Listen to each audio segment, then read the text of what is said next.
নমস্কার, স্বাগতম আপনাদের আজকের বাংলাতে। আজকের এই বিশেষ প্রতিবেদনে আমরা কথা বলবো এক গুরুতর অভিযোগ নিয়ে।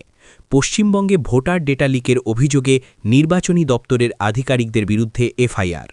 এই ঘটনা কতটা গুরুতর, এর প্রভাব পড়তে পারে কোথায়, চলুন বিস্তারিত জেনে নেওয়া যাক।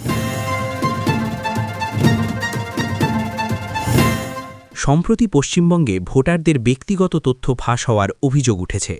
এই অভিযোগের ভিত্তিতেই রাজ্যের মুখ্য নির্বাচনী আধিকারিকের নির্দেশে নির্বাচনী দপ্তরের ৫ জন আধিকারিকের বিরুদ্ধে এফআইআর দায়ের করা হয়েছে।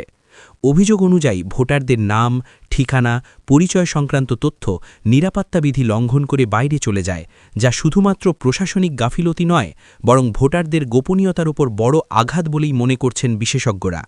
ভোটার ডেটা হল একটি দেশের গণতন্ত্রের সবচেয়ে সংবেদনশীল তথ্য। এই তথ্য ফাঁস হলে ভুয়ো ভোটার তৈরি, রাজনৈতিক অপব্যবহার, সাধারণ মানুষের নিরাপত্তা ঝুঁকি, এই সব আশঙ্কা থেকেই যায়। তাই এই ঘটনাকে হালকাভাবে দেখার কোনো সুযোগ নেই। এই ঘটনাকে ঘিরে শুরু হয়েছে রাজনৈতিক চাপানুতর। বিরোধী দলগুলির দাবি, এটি শুধুমাত্র দপ্তরের ভুল নয়, বরং পুরো ব্যবস্থার স্বচ্ছতা নিয়ে বড় প্রশ্ন।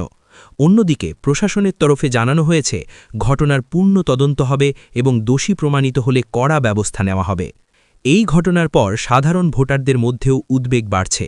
অনেকেই প্রশ্ন তুলছেন, আমাদের ব্যক্তিগত তথ্য কি আদৌ নিরাপদ? এই প্রশ্নের উত্তর খুঁজতেই এখন তদন্তের দিকে তাকিয়ে গোটা রাজ্য। ভোটার ডেটা লিকের মতো ঘটনা শুধু প্রশাসনিক ব্যর্থতা নয়, এটি গণতন্ত্রের ভিত্তির ওপর আঘাত। এই ঘটনার তদন্ত কোন দিকে মোড় নেয়, দোষীরা শাস্তি পায় কিনা, সব আপডেট আমরা আপনাদের জানাবো আজকের বাংলাতে। ভিডিওটি ভালো লাগলে লাইক করুন, চ্যানেলটি সাবস্ক্রাইব করুন এবং আপনার মতামত কমেন্টে জানান। আবার দেখা হবে পরের খবরে। ধন্যবাদ।